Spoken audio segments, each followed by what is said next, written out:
करुणेशिवाय ज्ञान हे शस्त्र बनते. तर मग knowledge without character is seen, science without humanity is seen. So मग इथं तुम्हाला IQ आणि EQ, तुम्हाला IQ म्हणजे तुमचं ज्ञान, नॉलेज, आणि त्याच्याबरोबर EQ इमोशनल इंटेलिजन्स. आणि इमोशनल इंटेलिजन्सचे 5 घटक मी सांगितलेले नीतिशास्त्रामध्ये: empathy, self regulation, self awareness, interesting motion, motivation and social skills. तर त्याची एम्पॅथी आहे सहवेदना, सहानुभूती, सिंपती, आणि सहवेदना एम्पॅथी. ते एम्पॅथीच पुढे जाऊन बनते कंपॅशन. तर कंपॅशन आणि IQ दोन्ही एकत्र आलं पाहिजे.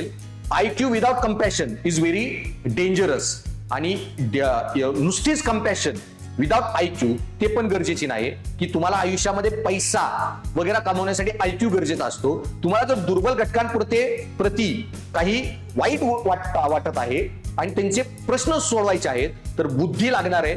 बुद्धीने सोडू शकता, आणि बुद्धीने पैसे कमवून पैशाने सोडू शकता. ओके. तो मला जनावरांबद्दल, एस्पेशली कुत्र्यांबद्दल हे वाटते कंपॅशन.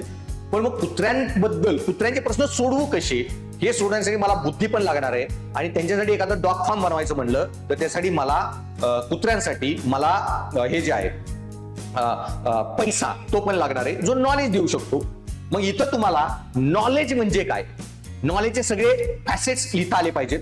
की नॉलेजमध्ये IQ, practical intelligence, analytical intelligence, aptitude, achievement, हे सगळे कॉन्सेप्ट लिहायचे. ज्ञान, आणि ज्ञानाबरोबर मग तुम्हाला कंपॅशन, तिथं empathy, sympathy, compassion clear cut लिहिता आलं पाहिजे.